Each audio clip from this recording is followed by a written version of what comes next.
hábito de la lectura como medio para la formación cristiana, con el padre Rangel. Les platico un poquito de él. Tomó estudios para la supervisión de la construcción. Es el segundo sacerdote mexicano recientemente ordenado en la Fraternidad Sacerdotal San Pedro.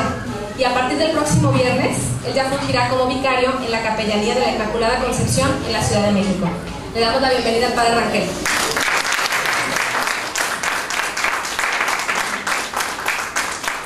Bueno, como dijo Carilu, el tema que yo voy a dar habla acerca del hábito de la lectura en la formación cristiana.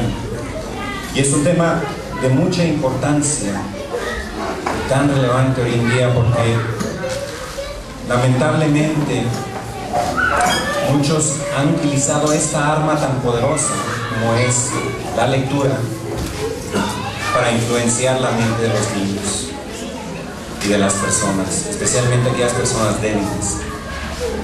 Hemos visto recientemente cómo los lobbies, especialmente aquellos que promueven la ideología de género, se están valiendo de los libros de texto en las escuelas públicas, para promover precisamente algo que va en contra de la moral, algo que va en contra de los principios que nosotros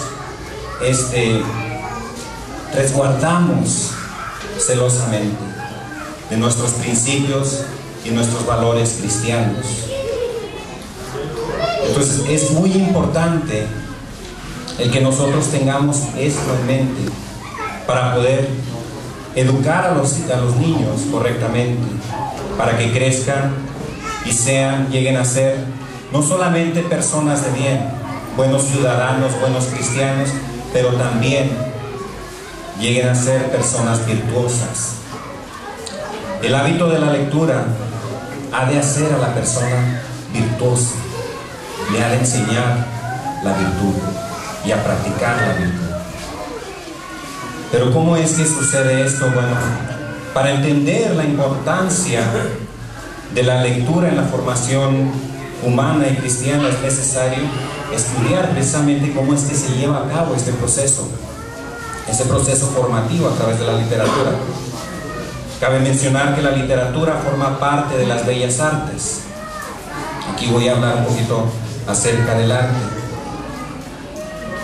Y las bellas artes son un conjunto de expresiones artísticas de naturaleza creativa y de valor estético o cultural que se agrupan en 6 disciplinas. Imagino que todos las saben, pero las voy a enumerar. Son la pintura, la escultura, la literatura, la danza, la música y la arquitectura. Algunos, desde el siglo XX, a mediados del siglo XX, incluyen el cine también como un arte, pero eso muchos pues lo discuten. Vamos a empezar por la definición de la palabra arte. El arte es una actividad humana que tiene como intención el producir cosas bellas. Hay que enfatizar que el arte es algo que manifiesta belleza. La belleza suprema es Dios. Y la creación más hermosa de arte, o la obra maestra de arte, es la creación misma. Y manifiesta la belleza de Dios, Dios creador. Y lo vemos en todo lo que nos rodea. Por eso decimos, el arte manifiesta la belleza, ¿verdad? Independientemente de la intención que tuvo el artista al concebir su obra. Santo Tomás, en la Suma Teológica, define el arte como aquello, dice, el arte no es más que la concepción correcta de la manera de hacer ciertas cosas. La concepción correcta de la manera de hacer ciertas cosas. El historiador Paul Janssen, en su libro Arte, una nueva historia, nos da una definición muy corta, pero muy interesante. Él dice, el arte es una actividad organizadora. Entonces, la literatura es un arte y como tal debe manifestar belleza, debe estar organizado y debe ser una concepción correcta, es decir, debe estar organizada dentro de la razón. Por eso muchos dicen que no se puede llamar arte a un libro que corrompe o que enseña cosas inmorales, porque no está dentro de la razón. El padre Peter Conti, en su libro La ciencia de la lógica, nos dice que el arte, en el sentido más ordinario de la palabra, es una colección de reglas prácticas o preceptos que nos guían a realizar una obra, ya sea musical, de escultura o literatura, etc. Algunas de las cosas que podemos deducir de estas definiciones son que el arte es una actividad humana que manifiesta belleza, es una actividad intelectual, guiada por ciertas reglas, principios, estándares y preceptos. El arte es inseparable del orden y de la belleza. Y como todas las cosas, también el arte tiene ciertas reglas que se tienen que seguir al momento de concebir una obra. Para cada actividad humana hay ciertas reglas que tenemos que seguir. De lo contrario, el producto final no sería lo que esperamos. Estas reglas pueden ser muy simples o complicadas, dependiendo de lo que queramos lograr. Para las diferentes formas de arte no se siguen las mismas reglas. Para hacer una escultura, como se seguirían para hacer una escultura, no es lo mismo hacer una escultura que hacer una pintura. Y no es lo mismo escribir una novela describiéndola, ¿verdad?, como lo es hacer cualquier otra obra de arte. Muchas veces, no sé si a ustedes les ha pasado, cuando leen un libro, una novela muy interesante, y después esa novela la convierten en una película. Muchas veces queda uno decepcionado, porque no pueden transmitir lo mismo que transmitió el autor en sus palabras, en su libro. Queda mucho por desear, o dejan mucho por desear. Entonces, todo arte hay que seguir las reglas que son. Y las reglas, hay 3 reglas generales que aplican a todo tipo de arte. La primera: una obra de arte debe ser ordenada, porque lo desordenado no transmite nada y se convierte en algo sin sentido. Debe ser inteligible, porque se ha de entender lo que se quiere expresar, y debe comunicar, porque las ideas que contiene las debe expresar de una manera clara y contundente. Son 3 reglas, podremos decir, universales, que aplican a todo arte. La buena literatura también le aplican estas 3 reglas. La buena literatura es ordenada, inteligible y puede comunicar, puede transmitir. Pero ¿qué tiene que ver el arte en la educación y en la formación? El arte siempre ha existido como una expresión humana. Desde la antigüedad los seres humanos han expresado en arte el entorno en el que vivían. Sus culturas, sus valores, sus costumbres, las han expresado a través de su arte. Eso lo vemos todavía en nuestros tiempos, especialmente en comunidades indígenas, cómo expresan su cultura a través de maravillosas obras de arte. El arte es una manera de expresar, Y antiguamente, pues a través de pinturas rupestres, esculturas, música, danza, literatura. Y con ello, estas culturas han trascendido el tiempo y el espacio. Han llegado a muchísima gente a través de los siglos. Y han logrado, ¿verdad?, educar a muchísima gente. Podemos, por ejemplo, veamos las grandes obras literarias, tanto de los griegos como de los latinos, como con sus obras de arte, ya sea plasmadas en mosaicos, en esculturas, en bellísimas obras que siguen transmitiendo conocimiento, incluso al hombre contemporáneo.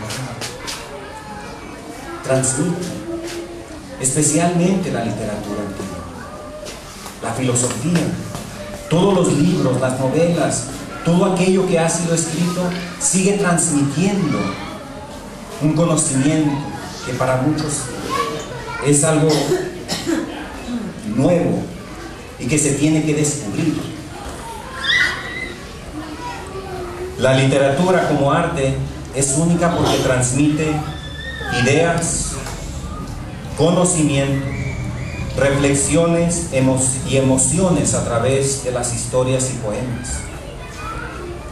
Toda literatura transmite algo, ya sea para bien o para mal. Puede incitar al vicio o al pecado, como es el caso de libros indecentes, novelas eróticas, etc. O puede incitar a practicar las virtudes, como es el caso de los libros espirituales. Aunque muchos difieren en cuanto a la postura de que si la mala literatura se puede considerar arte, pues no ayuda en la formación de las personas. Lo que sí es que los malos libros no pueden aportar algo positivo a la sociedad. La mala literatura no aporta nada positivo a la sociedad, porque corrompe el buen orden de la sociedad y corrompe las costumbres de los ciudadanos. Y eso es lo que hemos visto que se ha estado logrando últimamente en los lugares donde se han implementado nuevos libros de texto. A los niños se les quiere hablar de educación sexual, que no está, donde un niño no está capacitado para entender ciertas cosas todavía, especialmente cuando no ha alcanzado el uso de razón. Y aun cuando ya ha alcanzado el uso de razón, o cuando ya es adolescente, no tienen por qué aprender en la escuela de erotismo, fetichismo, masoquismo, todo eso, o cómo darse placer a sí mismos. Libros de texto que han querido implementar en muchos países en Latinoamérica, incluso en México quieren hacer algo así. Quieren, por medio de los libros de texto, llegar a las mentes de nuestros niños para corromperlos, para que acepten la ideología de género, la homosexualidad, para que acepten cosas que van en contra de lo que nosotros hemos aprendido, lo que nos han enseñado nuestros padres, lo que nos ha enseñado nuestra familia. Y nosotros tenemos que poner un alto, tenemos que poner un hasta aquí. Nosotros tenemos la obligación, y ustedes tienen la obligación, de educar a sus hijos. El Estado no puede quitarles ese deber, no puede quitarles ese derecho, y no puede usurpar el lugar que ustedes tienen en la educación de sus hijos. Ustedes deciden qué es lo que quieren enseñar a sus hijos. No lo decide el Estado. Ustedes deciden cómo formarlos para que sean buenos ciudadanos, para que sean buenos cristianos, para que sean personas de bien. Pero eso les corresponde a ustedes. Y el gobierno o el Estado debe apoyar en la buena formación y en la buena educación.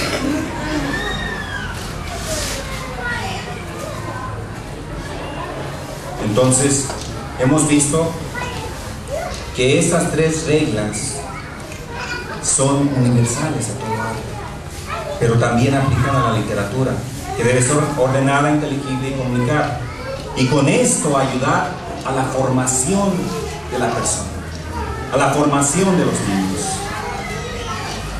Pero ¿cuál es la conexión? Ahora sí vamos a hablar de este tema, entre la literatura y la formación cristiana. Hay una conexión, voy a cambiar aquí un poquito. Hay una conexión entre el arte y la moral. El arte debe perfeccionar a la persona que lo contempla, le debe hacer virtuoso. La literatura es un arte y debe hacer virtuosa a la persona que la lee, que la medita, que la estudia. La moral, la palabra moral viene del latín moris, que significa costumbre. De ahí viene moralis, que es lo relativo a los usos y costumbres. Es un conjunto de normas, de creencias, de valores y costumbres que dirigen o guían la conducta de las personas en la sociedad. La moral permite distinguir cuáles acciones son buenas y cuáles acciones son malas. Otra perspectiva la define como el conocimiento de lo que el ser humano debe hacer o evitar para conservar la estabilidad social. Hablar de moral es hablar de virtudes. En la teología moral se define la virtud como aquello que confiere bondad a quien la posee y hace sus actos buenos. La virtud nos debe hacer buenos a nosotros como personas y debe hacer nuestros actos buenos.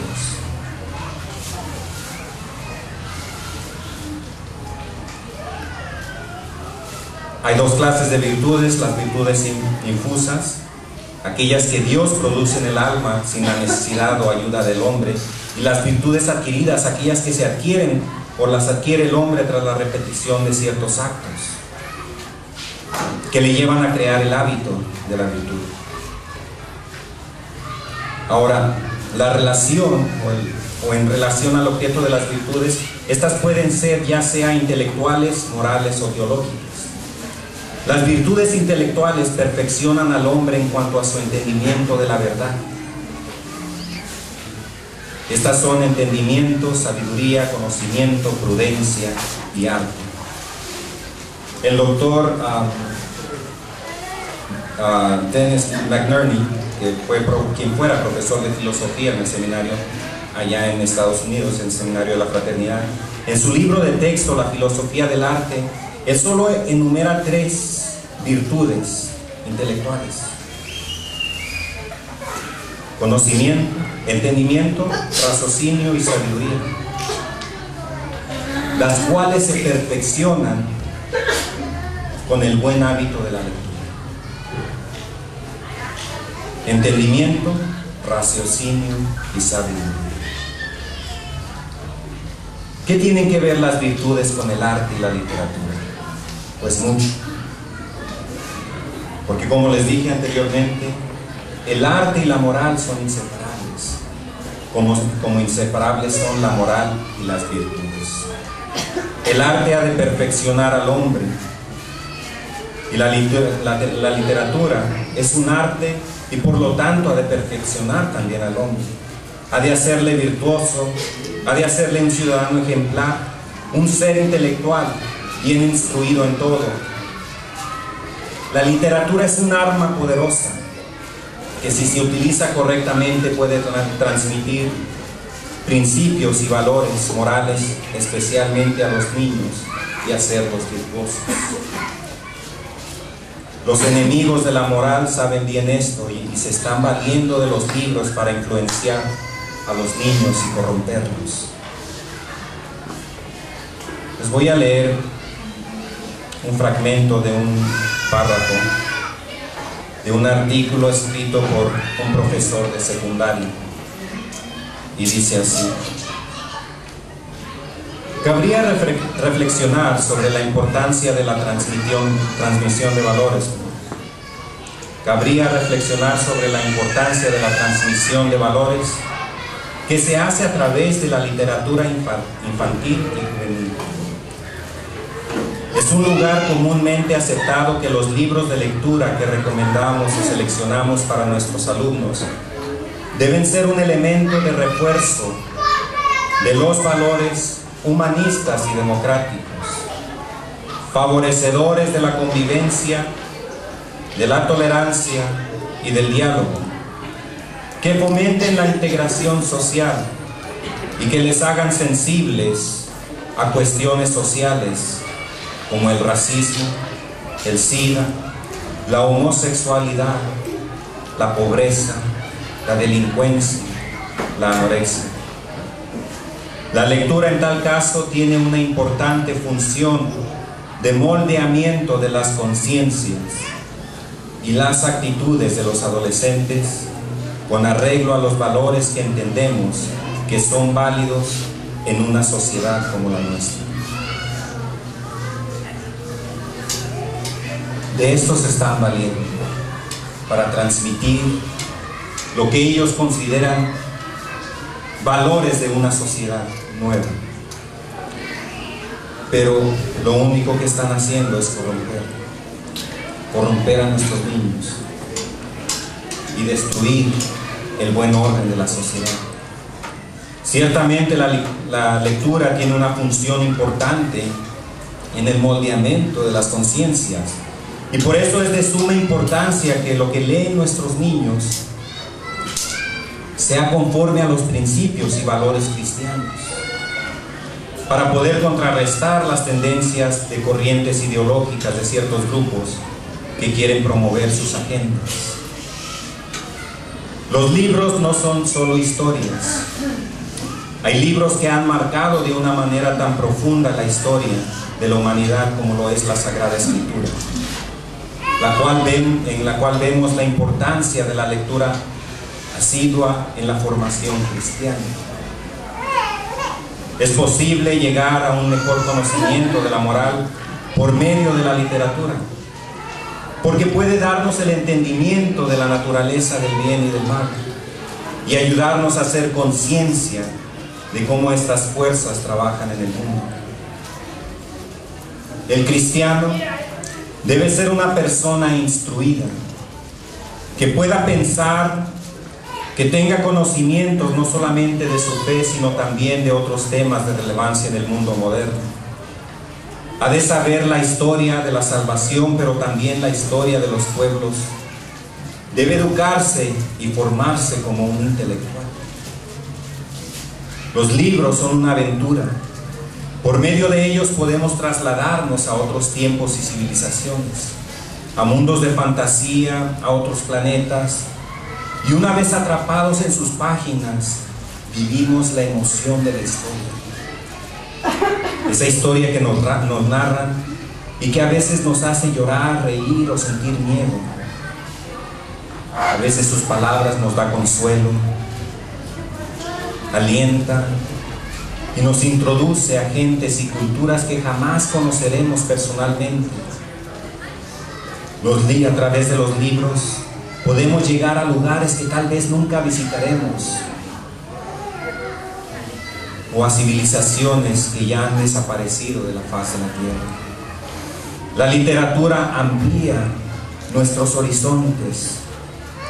La literatura no solo nos debe educar, pero también dar placer a leerlo. Debe ser placentero leer un libro, sentarse, saborearlo, disfrutarlo. Estas son funciones más básicas de la literatura, que existe para enseñarnos cosas, para decirnos aquello que desconocemos, pero ante todo para educarnos y para formarnos y para formar las conciencias de los niños. A todo esto voy a cerrar con algo pequeño, un comentario pequeño acerca de la lectura espiritual. Encontré por ahí en la mesa, y son citas de San Alfonso María de Ligorio, y dice: tan necesaria quizás como la oración es la lectura de los libros santos para la vida espiritual. Escribe San Bernardo: la lectura espiritual nos prepara para la oración y para la práctica de las virtudes. Y luego añade: la lectura y la oración son las armas con que se vence al demonio y se conquista el cielo. Luego explica el santo sobre aquel pasaje de San Mateo: buscad y hallaréis, buscad leyendo y encontraréis meditando. La lectura pone el alimento en la boca para masticarlo por medio de la meditación.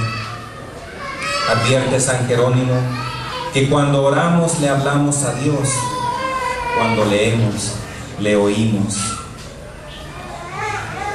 Muchos santos han hablado acerca de la lectura y de la lectura espiritual principalmente, pero algunos, como es el caso de San Agustín, que compara la lectura de libros, incluyendo de autores paganos, como la huida de Egipto de los israelitas.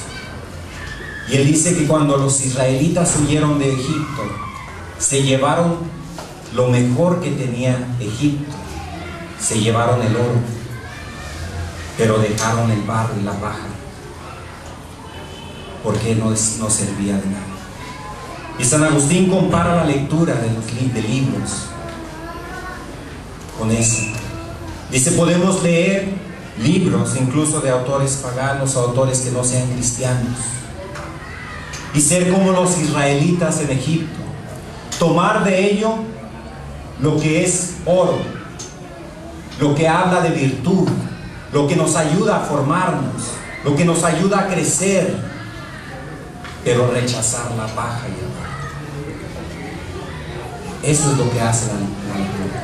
Y por eso es sumamente importante que ustedes, como padres de familia, ayuden a sus hijos a crear este hábito de leer, pero no imponerlo, sino ayudarlos a que ellos vayan creando ese hábito solos.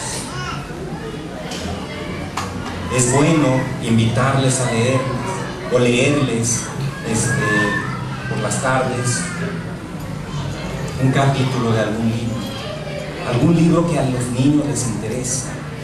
No tiene que ser algo que hable de religión, no tiene que ser algo que hable de la vida espiritual, algo que sea más adaptado para ellos, pero que les enseñe virtud, que los forme, que los eduque.